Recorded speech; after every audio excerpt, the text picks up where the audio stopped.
क्या राहुल गांधी पर अखिलेश यादव मोहित हो गए हैं या फिर राहुल गांधी अखिलेश यादव पर रेज गए हैं?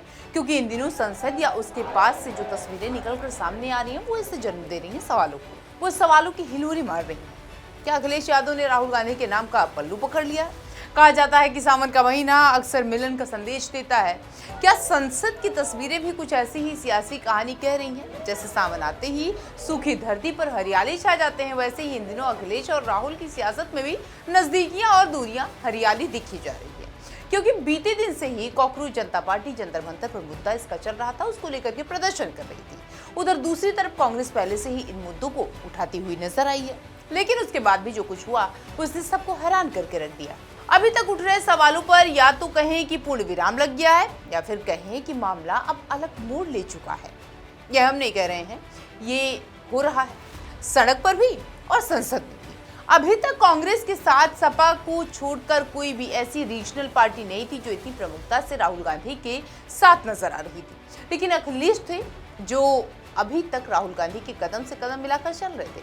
चाहे बयान की बात हो या फिर प्रधानमंत्री आवास के बाहर प्रदर्शन करना हो, या आजकल नेता संसद के बाहर जो इकट्ठा हुए हैं उनमें काले कपड़े पहनकर विरोध जताना हो, सब जगह पर राहुल गांधी के साथ अखिलेश यादव डटे रहे हैं। लेकिन फिर संसद में कहानी ऐसी पलटी कि सब कुछ ऐसे गिरा जैसे किसी ने कभी सोचा ही नहीं था। दोनों राजनीतिक नेता राहुल गांधी और अखिलेश, एक देश की राजनीति में विपक्ष के तौर पर सबसे बड़ी पार्टी, तो दूसरी सबसे बड़े सूबे यूपी के विपक्ष की सबसे बड़ी पार्टी। नीट के मामले को लेकर के दोनों जब एक साथ खड़े हुए तो तस्वीरों ने बताया कि ये कहानी क्या कहलाती है। लेकिन थोड़ी ही देर बाद संसद में जो दिखा वो कहानी क्या थी? क्या अंदर खाने में कुछ और चल रहा है? क्या मामला जो दिख रहा है वो है ही नहीं?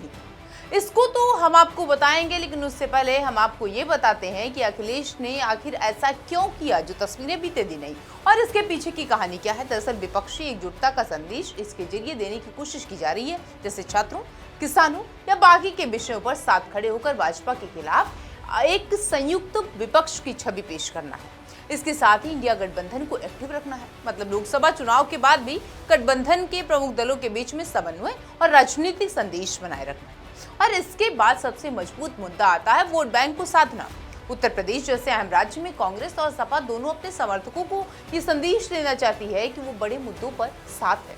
2027 और 2029 की तैयारी की भी इसमें बात कही जा रही है, और इसको कहा जा रहा है, मतलब यूपी विधानसभा चुनाव 2027 और अगले लोकसभा चुनाव 2029 को देखते हुए विपक्ष अभी से तालमेल मजबूत करने की कोशिश में कर रहा है, ये एक तस्वीर कहती है। अब आते हैं अपने दूसरे सवाल पर कि इन दो अच्छे लड़कों की जोड़ी का यूपी चुनाव में क्या फर्क पड़ेगा।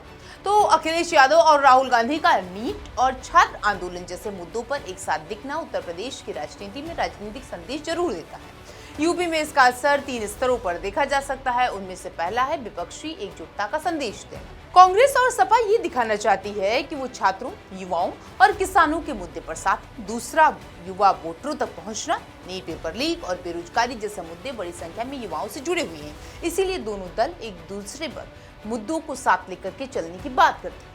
और इसी कड़ी में तीसरा है 2027 विधानसभा चुनाव की तैयारी, यानी संसद से लेकर सड़क तक ये दिखाना होगा, और दिखाना ये संकेत भी हो सकता है कि दोनों दल भविष्य में तालमेल बनाए रखते हैं। इसी के साथ तीसरा और सबसे जरूरी पॉइंट ये है जानने का कि कांग्रेस और अखिलेश का साथ आना मतलब बाकी दलों के लिए क्या मैसेज है, क्योंकि विपक्ष में कई दल हैं जो आ सकते थे लेकिन वो नहीं आए। यहाँ तक कि विपक्षी पार्टी केजरीवाल और उनके दिग्गज नेता ऐसा बयान दे रहे हैं जो कांग्रेस के खिलाफ जा रहा है। आम आदमी पार्टी के सांसद संजय सिंह एक्स हैंडल पर लिखते हैं कि देश के करोड़ों युवाओं के लिए सोनम वांगचुक जी पिछले 23 दिनों से आमरण अनशन पर बैठे हैं। जंतर मंतर पर देश का युवा आंदोलन कर रहा है। 20 जुलाई से युवाओं को बर्बरता से पीटा जा रहा है, और कांग्रेस इस पूरे मुद्दे पर 1 महीने से आंदोलन को गाली दे रही है। अब राहुल गांधी जी कह रहे हैं कि वो जंतर मंतर नहीं जाएंगे, वो शामिल नहीं होंगे। आखिर युवाओं के आंदोलन को क्यों कमजोर करना चाहती है कांग्रेस? उधर दूसरी तरफ केजरीवाल के पाले में उद्धव आ गए हैं। अब सवाल ये भी है कि अगर कांग्रेस और समाजवादी पार्टी साथ दिख रही है तो सवाल ये है कि बाकी विपक्षी दल कहाँ हैं? आप इस पूरे घटनाक्रम में अलग रुख अपनाती हुई दिख रही है। आम आदमी पार्टी के सांसद संजय सिंह का ये बयान हमने आपको बताया ही, जो अब सवाल उठाता हुआ नजर आ रहा है। सोनम वांगचुक को लेकर के अनशन की बात हो रही है, छात्र आंदोलन की बात हो रही है, लेकिन कांग्रेस इस मुद्दे पर नहीं सामने आ रही है, समर्थन नहीं किया जा रहा है, उनका ये कहना है। उन्होंने सवाल उठाया कि कांग्रेस युवाओं के आंदोलन को कमजोर करने की कोशिश की जा रही है, यानी विपक्ष के भीतर भी मतभेद खत्म नहीं हो रहे। उधर महाराष्ट्र से उद्धव ठाकरे का रुख भी अलग चर्चा का विषय बना हुआ है। इसके ये संकेत आते हैं कि इंडिया गठबंधन के सभी दल हर मुद्दे पर एक जैसी रणनीति नहीं अपना रहे हैं। हर दल अपनी अपनी राजनीतिक हितों और राज्यों की परिस्थिति के हिसाब से फैसले ले रहा है। यही वजह है कि राहुल और अखिलेश की बढ़ती नजदीकियां जितनी चर्चा में है, उतनी ही चर्चा विपक्ष के भीतर मौजूदगी जाहिर कर रहा है, दूरी भी बढ़ा रहा है। अब सबसे बड़ा सवाल यह है कि क्या ये सिर्फ एक आंदोलन है, साझेदारी का, या 2027 के यूपी चुनाव का ट्रेलर है? क्या कांग्रेस और समाजवादी पार्टी भविष्य में सीटों के तालमेल की ओर बढ़ सकती है, या फिर सिर्फ सरकार के खिलाफ साझा विरोध तक सीमित रहेगा? इन सवालों के जवाब अभी किसी के पास नहीं है, लेकिन इतना जरूर है कि पिछले कुछ दिनों में संसद से लेकर सड़क तक राहुल गांधी और अखिलेश यादव की जो तस्वीरें सामने आई हैं, उन्होंने विपक्ष की राजनीति को बहस के मुद्दे पर छोड़ दिया है। सवाल ये नहीं है सिर्फ धरने या मुद्दे का, सवाल विपक्ष की बदलती तस्वीर का है। कभी सड़क पर एक साथ खड़े नजर आते हैं, तो कभी सदन के अंदर आग बबूला एक दूसरे पर हो जाते हैं और कहते हैं कि मुझे बोलने का मौका नहीं दिया। यही वजह है कि राजनीतिक गलियारों में चर्चा तेज है कि 2027 और 29 की सियासी बिसात अभी से बिछाई जा रही है। क्या ये सिर्फ मुद्दों पर साथ आने की रणनीति है, या विपक्ष के बड़े गठबंधन की नई पटकथा लिखी जा चुकी है?